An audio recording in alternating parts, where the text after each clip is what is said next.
For the past 45 years, I have dedicated my life and my whole career to finding the root cause of disease. And I now know with certainty that we must play a role in our own health care. I'm a self-care advocate, and you know what? Every time you change your diet for the better, exercise, or swallow a nutritional supplement, so are you. Now welcome to Know the Cause.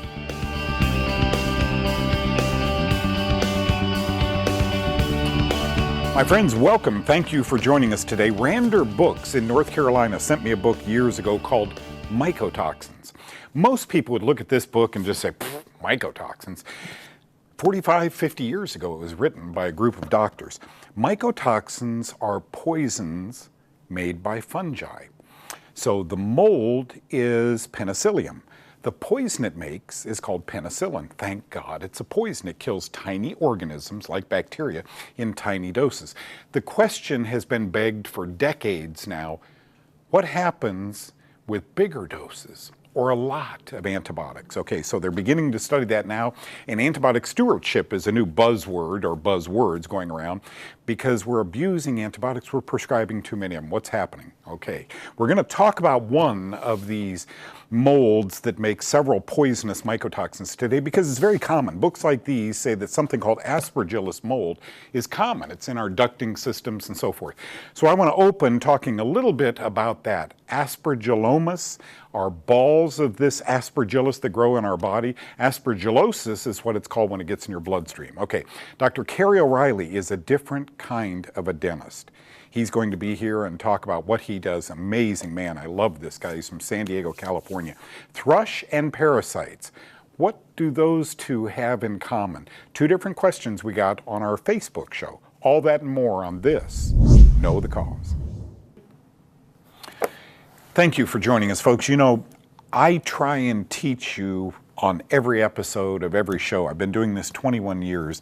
I made a relevant discovery many, many years ago, or should I say the doctor's patients I worked with helped me make this relevant discovery, that fungus plays a huge role in ill health.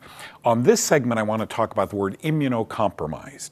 You see, doctors are taught in their medical training that fungus tends to grow in people who are immunocompromised. Okay, those with cancer on chemotherapy, those with AIDS on drugs that lower your immune system. A 500-page book, Prostate Cancer, Hope at Last, written by a friend of mine, Dr. A.V. Costantini with the World Health Organization 22 years ago. This whole book on prostate cancer is on fungus inducing it. He wrote on breast cancer and so forth. So let's talk a little bit about one of the most common molds in our air conditioning ducting systems, in our corn, in our peanuts. This mold grows. It's called Aspergillus, okay, because a paper came out a couple of years ago. It came out of Immunological Investigations. Aspergillosis in the non-immunocompromised host. You see, Aspergillus mold infection is called aspergillosis. So here, 7 or 8 years ago, the doctor's going, what? Aspergillosis in the non-immunocompromised patient? You mean they're immunocompetent? Their immune system works? How does Aspergillus get into a person with a good immune system? That's what I'm going to spend the next 4 or 5 minutes teaching. Doctors are taught that fungal infections are rare when our immune system is working well. This is why they treat most all infections with antibiotics or antiviral medications. They understand that people with good immune systems can be attacked by bacteria or viruses, but rarely by fungus. Only now are they beginning to be warned to adhere to antibiotic stewardship programs.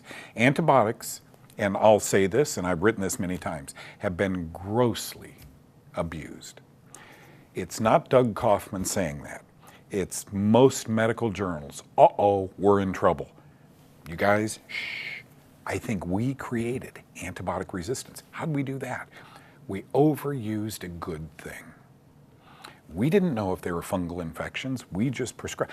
How many antibiotics are prescribed during flu season? Flu is a virus. Why are we using an antibiotic? You see where I'm going, okay? Of the 180 species of this mold called Aspergillus, there are only about 40 that injure humans. Some of these are found in our food supply, yet I didn't see the words dietary food or corn, often impregnated with this mold, in this research paper. This is really sad because this leads our doctors to believe that only inhalation of the mold causes health problems. I believe that food contamination should always be considered first and ruled out first. Sit down with the patient, doctor. When did this start? Okay, went to a movie with a friend, ate a couple of boxes of popcorn, had a soda pop. That night, we enjoyed a fine $80 bottle of wine. Mycotoxins twice. Corn is impregnated with mycotoxins sometimes. Alcohol is the mycotoxin of brewer's yeast. It's a fungal byproduct. So they're exposed to fungus. And that's when this started. That's when your health problem started. Yeah, I wonder what lowered their immune system. Let's keep going. Why do we need to know about Aspergillus mold? It's important because it's one of the most common molds we're exposed to. It makes several poisonous byproducts. They're called mycotoxins. These, simply put, are poisons. Aflatoxin, think corn and peanuts. These are genotoxic. They break down our DNA genes, and they lower immunity, and they cause cancer. Okay, ochratoxin, made by the same mold, Aspergillus. Ochratoxin A, think cereals, wine, coffee beans. Kidney and fetal damage is caused by it, and it lowers immunity. Botulin, the moldy apple problem they had 20, 30 years ago. Think moldy fruits and grains. These are toxic to our DNA, and they lower immunity. Now, as you look at that, do you see a trend developing, folks? Wait a minute, Doug, are you saying this is in our wheat, our corn? I believe it's fairly common in our wheat and corn and in other grains. You're saying peanuts, but not almonds? No, almonds seem to be okay. Peanuts, in those shells, you can open them and see a brown or black peanut. Not the shell, but the peanut itself.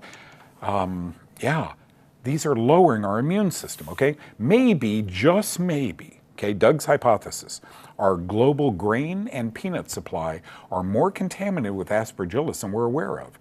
If so, then it's our cereal, pasta, breads, peanuts that are compromising our immune system. So which came first? Aspergillus fungal exposure or lowered immunity? Because I believe Aspergillus mold exposure lowers your immunity. Then you go into a doctor and he says, wow, you're immunocompromised. Why, you're not a cancer patient, you're not an AIDS patient. Why is your white blood cell count down so low? They don't know. It may be the ducting in your house. You're breathing Aspergillus mold with those 3 poisons. It might be you love corn. It might be you just ate a big bag of peanuts. And over extended periods of time, not once, but over extended periods of time, these can compromise your immune system. So you're always sick. Doctors don't learn much about diet, and certainly not about fungal poisons in their medical training. But now you know this, and I'm glad you do.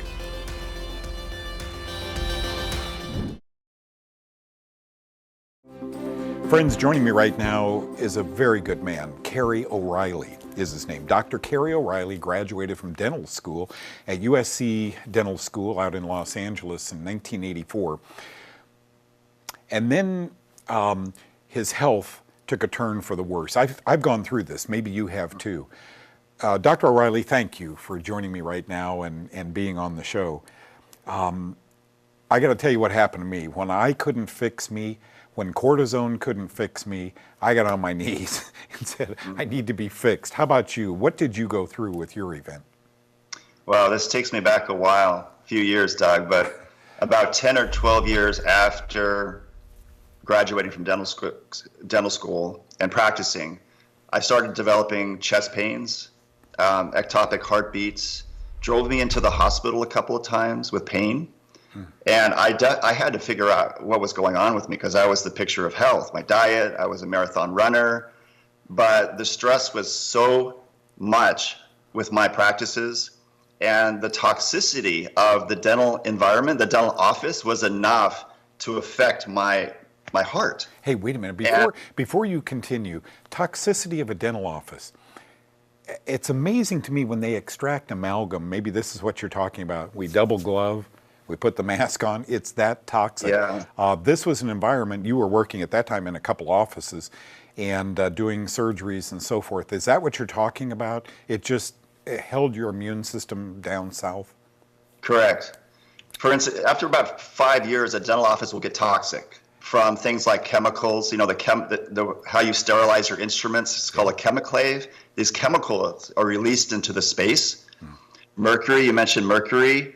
I remember moving my little cabinet to the side. I had carpet in the operatories. There was mercury little dots everywhere in the carpeting.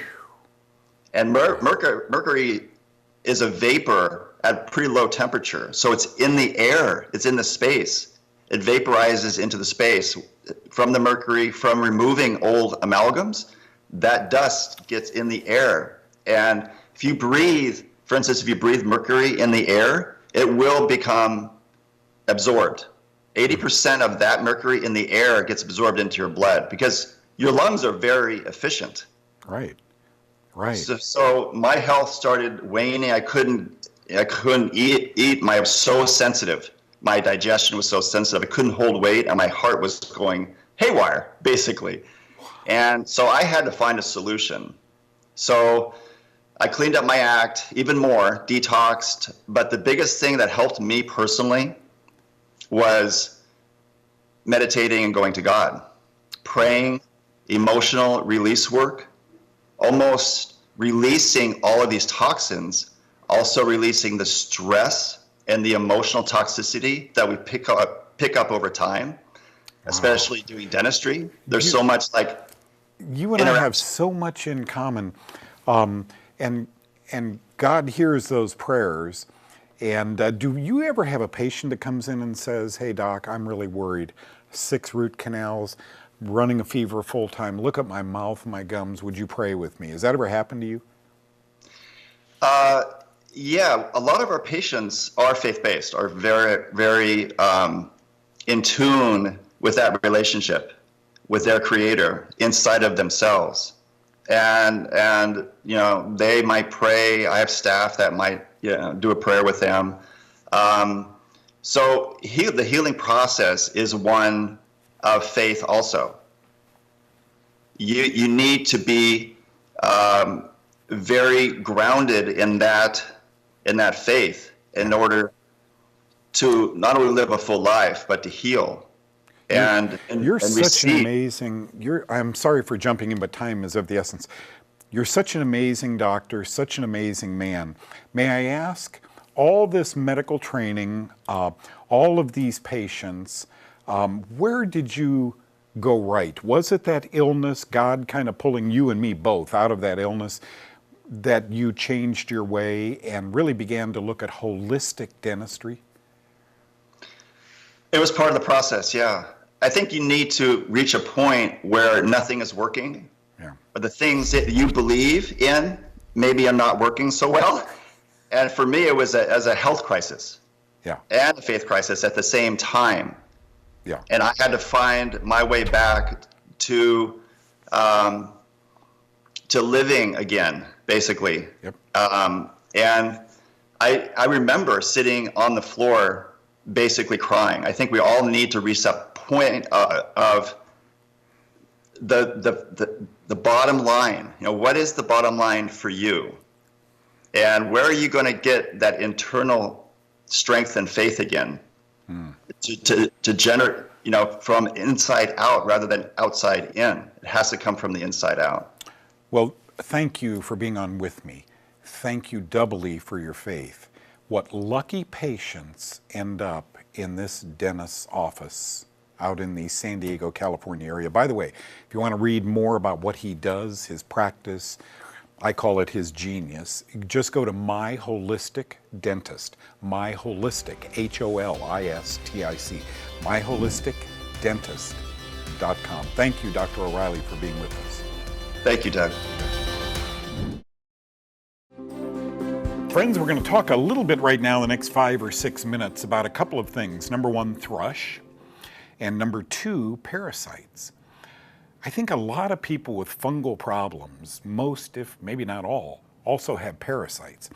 But they all don't have oral thrush. Infant oral thrush is what I want to talk about, because I got a couple of questions. Here they are. I'll share them with you. Gabriella wants to know about oral thrush, sometimes seen in infants and children. And then Christy asks about parasites in the bloodstream. Two interesting topics. Years ago, when I got sick, Dr. Hughes at USC Medical School said to me, "Did you eat raw fish in Vietnam?" "Yeah." "Well," he said, "you must have a parasite. That's why you have all these bizarre symptoms since you got back from Vietnam." So I went over to the library. We didn't have Google searches. We couldn't say, "Hey Siri, tell me about parasites." You had to get a library card then 50 years ago. I went to the library after hours and I got a 1953 or 55 parasitology book, and it opened up to a chapter that said yeast and fungi parasitize man. Well, I had jungle rot on my body. That is a mycobacterium. Myco means fungus. So I was wondering if transdermally, all of that yeast could have gotten in my body and caused all the symptoms I was having. So Gabriella and Christy, thank you for those questions. Infant oral thrush. It's fairly common and mild yeast infection in the mouth of babies in the first few months of life. It's caused by the yeast Candida albicans. Can be due to yeast in the vaginal tract during childbirth, a breastfeeding mom taking antibiotics, unclean pacifier, or there are many, many things that can initiate thrush. It could be mold in your home. These are often short-lived infections, but do keep an eye on them, folks. This isn't the television show that says don't go to a doctor. This has never been the TV show, and we are in our 22nd consecutive year on the air. Some of you knew me with a mustache and dark hair. Well, here I am, an old guy still beating the same drum. This isn't the show that says stop taking that medication. Don't trust your doctor. If only doctors learned about fungus in their medical training, about systemic fungus. We'll talk about that in a minute.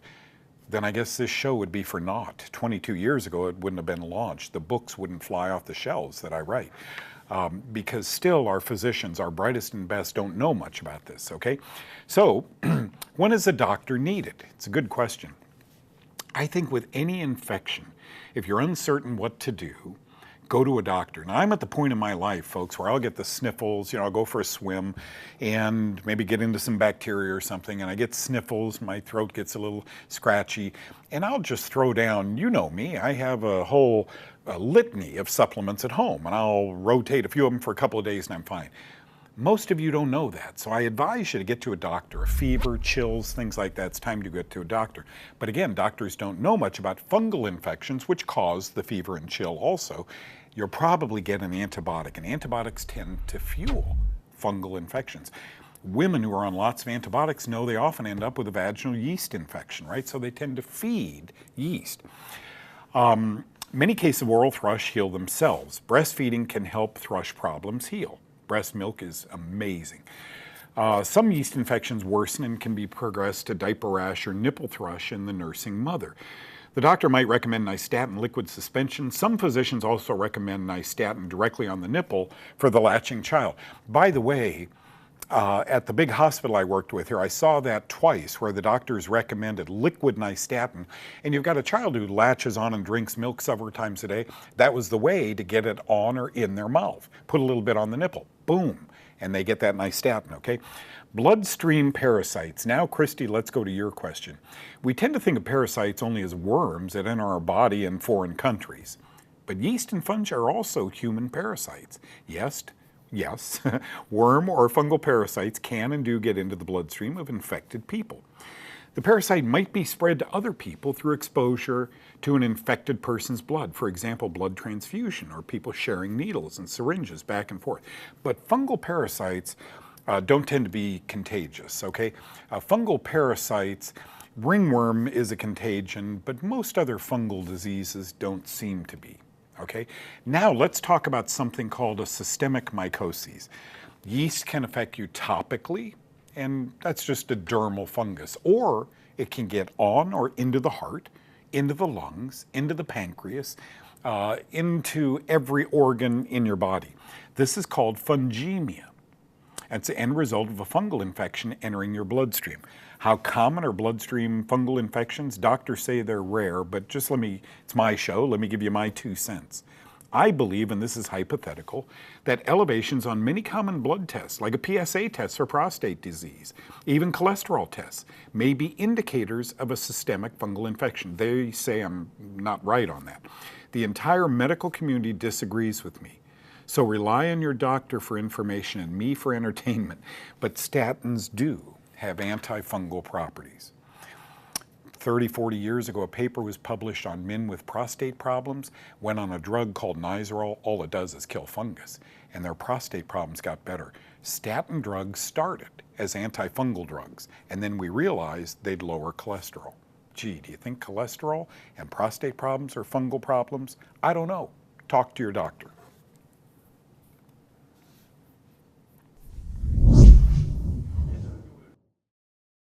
Wow, Gabriella, Christy, amazing, right? Mold, mildew, and fungus, fungemia.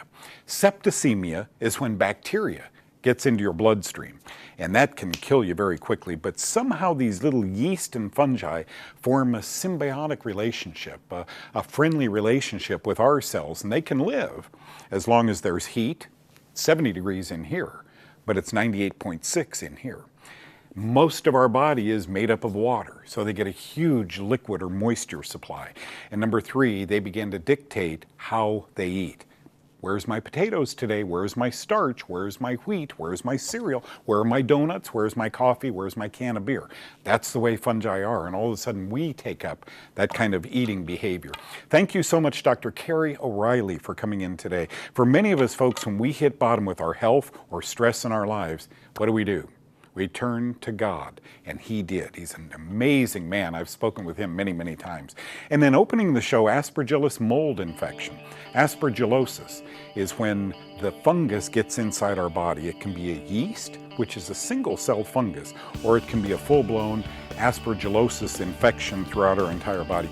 Stay tuned for more shows. Thank you for telling your friends about this show, and know that every Tuesday and Thursday we come to you live via Facebook and YouTube. Until that time, God bless you. See you next time. Bye-bye.